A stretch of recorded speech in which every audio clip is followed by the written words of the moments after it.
সকলে আলোচনা করবেন। আমরাও আনুষ্ঠানিকভাবে আজকে এখানে বসেছি আলোচনা করতে। আমার ধারণা এই অনুষ্ঠান ছাড়াও গত 2 বছরের পথে ঘাটে এবং বিভিন্ন স্থানে মাঠে ঘাটে সাধারণ মানুষ, শ্রমজীবী মানুষ, ছাত্র জনতা, পেশাজীবী মানুষ নানাভাবে এটাকে আলোচনা করেছেন। তার সবচেয়ে বড় কারণ যেটা হবে আলোচনার, সেটা হচ্ছে যেই আকাঙ্ক্ষা থেকে মানুষ পথে নেমেছিল, যেই আকাঙ্ক্ষাকে অবলম্বন করে মানুষ এই গণ অভ্যুত্থানে সামিল হয়েছিল, সেই আকাঙ্ক্ষা কতটা বাস্তবায়িত হয়েছে বা কতটা পূরণ হয়েছে, তারা কি চেয়েছিল, কি পেয়েছিল, এই হিসাব নিকাশটা আমার ধারণা যে সকল মানুষের কাছে একটা বড় প্রশ্ন হয়ে এসেছে।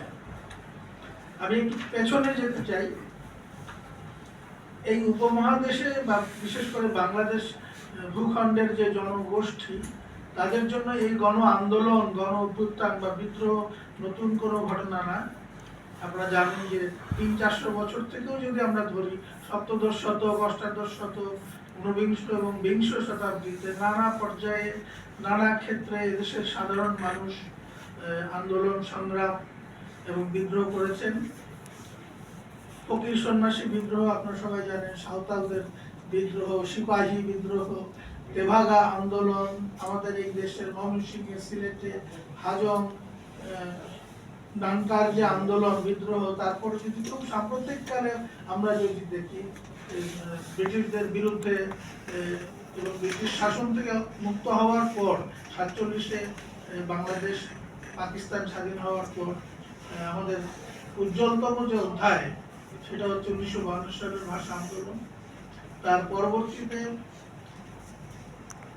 71 সালে আমাদের যে মুক্তির জন্য যে যুদ্ধ, যে লড়াই, পুরো 9 মাসের কথা বাদ দিলেও ফেব্রুয়ারির শেষ দিক থেকে মার্চের 25 তারিখ পর্যন্ত সময়টা কিন্তু গণ অভ্যুত্থানের একটা স্মারক হিসেবে আমরা দেখেছি। কারণ লক্ষ লক্ষ মানুষ পথে নেমেছে, জনসভা করেছে, লাঠি হাতে স্বাধীনতার দাবিতে তারা কিন্তু এগিয়ে গিয়েছিল। যাই হোক, শেষ পর্যন্ত 1971 16 ডিসেম্বর যখন স্বাধীন হয়, 72-এ যে সরকার গঠিত হয়, এই সরকার গঠিত হওয়ার কাঠামো থেকেই কিন্তু আমরা ইতিপূর্বের যত গণ আন্দোলন এবং পরিবর্তনের যে মূল যে কাঠামোটা আমরা বুঝতে পারবো। 72-এ তারা ক্ষমতায় আসে, যে ক্ষমতায় আসে সাধারণত যারা এসেছিল এই পূর্ব বাংলায়, তাদের কোনো শাসন ক্ষমতা বা শাসন পরিচালনার কোনো অভিজ্ঞতা ছিল না। তাদের শিক্ষা এবং অন্যান্য যে যোগ্যতা যদি আমরা প্রশ্ন করি, ছিল না। তারা কোন শ্রেণীভুক্ত ছিল? তারা মূলত মধ্য সত্যভোগী ফড়িয়া শ্রেণী ছিল। তারপর ধরুন বিভিন্ন পেশাজীবী, উকিল, বক্তারা ছিল, ব্যবসায়ীরা ছিল নানা পর্যায়ে। তারা এসে যখন এই রাজনৈতিক ক্ষমতাটা অর্জন করলো দেশ শাসনের, এই রাজনৈতিক ক্ষমতাটাকে তারা মূলত ব্যবহার করলো অর্থনৈতিক ক্ষমতা অর্জনের উদ্দেশ্যে। তারা কি করেছে? তারা এই দেশের সম্পদ লুটপাটের জন্য নানা পর্যায়ে চোরা কারবারি থেকে শুরু করে লাইসেন্স পারমিট থেকে শুরু করে নানা ধরনের অর্থনৈতিক সম্পদ অর্জনের দিকে মনোযোগ দিয়েছিল। যার ফলশ্রুতিতে যেটা হলো, যেই আকাঙ্ক্ষা নিয়ে দেশের জনগণ লড়াই করেছিল, দেখা গেল যে 2-3 বছরের মধ্যে সেই সমাজ ভেঙে পড়লো, সেই মানুষের স্বপ্ন ধূলিসাৎ হয়ে গেল।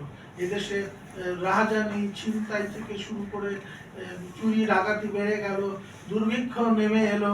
তারপর ধরুন সরকারের পক্ষ থেকে রক্ষী বাহিনীর মতো নির্যাতনমূলক বাহিনী গঠন করে যারা বিদ্রোহ বামপন্থী ছিলেন, যারা এর বিরুদ্ধে কথা বলতেন, তাদেরকে নির্বিচারে হত্যা করুন।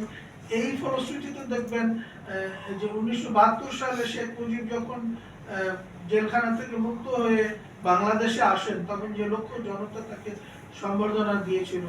3.5 বছরের মাথায় শেখ মুজিবের মৃত্যুর পরে এই বাংলাদেশের মানুষই কিন্তু উল্লাস প্রকাশ করেছে যে তারা একটা দুর্বৃত্ত রাজনীতি থেকে মুক্তি প্রাপ্ত হয়েছে। কিন্তু আমার ধারণা এই দুর্বৃত্ত রাজনীতির যে প্রক্রিয়া, সেটা কিন্তু শেখ মুজিবের মৃত্যুর সাথে সাথে শেষ হয়নি। পরবর্তীতে যে সরকারগুলো ছিল, রাষ্ট্র যে কাঠামোতে পরিচালিত হয়েছে, একই দুর্বৃত্ত রাজনীতির ধারাবাহিকতায় চলে আসছিল। এবং জুলাইয়ের অভ্যুত্থানের পরও আমরা ঠিক একই জিনিস দেখেছি এবং এখানে আলোচকরা খুব স্পষ্টভাবে উল্লেখ করেছেন এর কারণটা কি। এর কারণটা হচ্ছে আপনাকে শ্রেণী দৃষ্টি এবং ভঙ্গি থেকে এটাকে বিশ্লেষণ করতে হবে। কোন শ্রেণী, জনগণের কোন অংশ এই ক্ষমতাটাকে ব্যবহার করছে, সেই আমলা, সামরিক বা বেসামরিক আমলা, ব্যবসায়ী শ্রেণী এবং দুর্বৃত্ত রাজনীতির যে দলগুলো এবং রাজনৈতিক নেতা কর্মী এমপি থেকে শুরু করে তারা যখন শাসন ক্ষমতায় আসে স্বাভাবিকভাবেই আমরা জনগণের যে মুক্তির আকাঙ্ক্ষা কোনোদিনও বাস্তবায়িত হবে না। তো আমার মূল কথাটা হচ্ছে এটাই যে এই যে গণ আন্দোলন এবং বিদ্রোহ এবং গণ অভ্যুত্থানের কথা আমরা বারবার বলছি, ফলাফল কিন্তু একই, যে এই ক্ষমতাটা চলে যাচ্ছে জনগণের সেই অংশের হাতে যারা শোষক বা শাসক শ্রেণীর, যারা ব্যবসায়ী, আমলা এবং দুর্বৃত্ত রাজনীতিবিদদের হাতে চলে যাচ্ছে।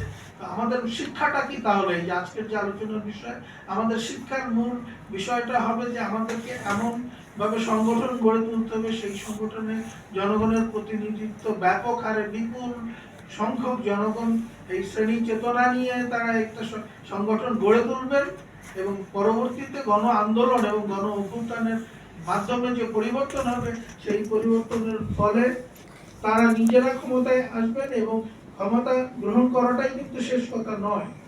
ক্ষমতা গ্রহণ করে আপনি এই সমাজ ব্যবস্থাকে, অর্থনৈতিক ব্যবস্থাকে, শিল্প ব্যবস্থা, কৃষি ব্যবস্থা, শিক্ষা, স্বাস্থ্য খাতকে কিভাবে রূপান্তরিত করে এটা জনগণের একটি রাষ্ট্রে পরিণত করবে, সেই কর্মসূচি সুনির্দিষ্টভাবে সামনে এনে সেটা আলোচনা করে আমাদেরকে ভবিষ্যতে সংগঠিত হতে হবে।